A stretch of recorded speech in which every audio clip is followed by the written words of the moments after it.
My name is Joe Moysiuk, and I'm the curator of paleontology and geology here at the Manitoba Museum. And today I'm really excited to be sharing with you an unboxing video of one of these new specimens that we've brought back from some of our fieldwork that we've been doing up north in the Grand Rapids uplands. So this particular fossil that I'm going to be showing you is something that we call a sea scorpion. And this particular specimen is, I believe, the largest one that's ever been found at this particular site in Grand Rapids uplands, and maybe the largest one that's been found in Manitoba. So I'm really excited to have another look at it because we packed it up pretty quickly in the field. So you can see we've wrapped the specimen up here inside this plastic bucket for safekeeping. And then inside the bucket, we've got it inside of these canvas bags with the individual pieces wrapped up inside of newspaper clippings.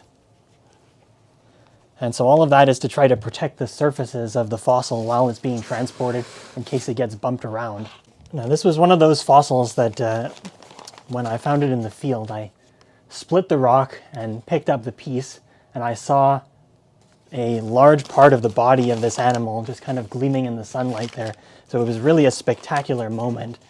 There aren't too many that you get like that. And there's one of the pieces. So this was actually the first piece that I lifted up when we were collecting this in the field. You can kind of see it faintly in this light, but you can see the body here, which is made of multiple segments.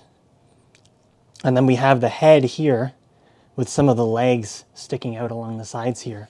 And this whole animal must have been, about that size.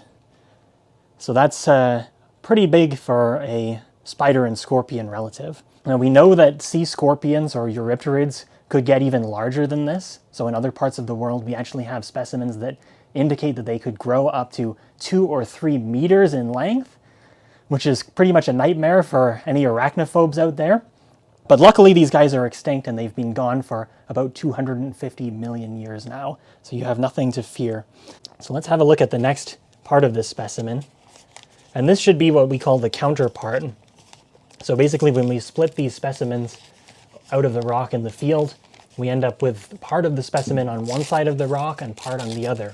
So we call those the part and the counterpart. And obviously we have to collect both of those pieces to get all of the information from that particular specimen. So this is the other side of our fossil specimen here. This one's very fragile, so we've put some Kleenex on top of it to preserve it. And you can see it's covered in mud. So we're going to have to do some very delicate cleaning of this side in the lab. But what you can see here are the body segments of the animal, and they're actually preserved three-dimensionally. So once this is cleaned off, we'll probably be able to pop those out and see both sides of the animal, the upper side and the lower side. Wow, that's really spectacular. You don't find things like this very often. This is definitely the most spectacular sea scorpion fossil that I've ever found.